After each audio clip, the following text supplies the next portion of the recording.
बिल्लाहिमिनश्शैतानिर्रजीम बिस्मिल्लाहिर्रहमानिर्रहीम। बात बड़ी छोटी सी है, लेकिन इसमें से सबक हासिल करने वालों के लिए बहुत बहुत बहुत बड़ा सबक है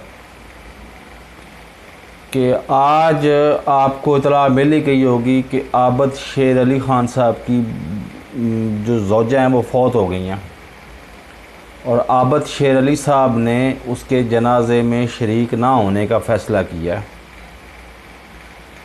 क्या फ़ायदा उस नाजायज़ दौलत का जो वो कमा के, जिसकी वजह से वो बाहर मुल्क से बाहर भागे हुए हैं और वो अपनी बीवी के जनाजे में भी नहीं आ सकते। और याद रहे कि नवाज़ शरीफ साहब भी अपनी वालदा के जनाजे में नहीं आए थे, तो ऐसी दौलत का क्या फ़ायदा।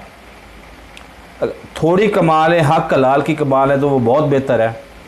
साथ लगे नीचे लाल बटन को क्लिक करके सिर्फ मेरे चैनल को सब्सक्राइब कर लें और साथ लगे बेल आइकॉन को दबा के उसके ऊपर ऑल नोटिफिकेशन को ऑन कर लें, ताकि मेरी हर नई आने वाली वीडियो का नोटिफिकेशन आपको बर वक्त मिल सके।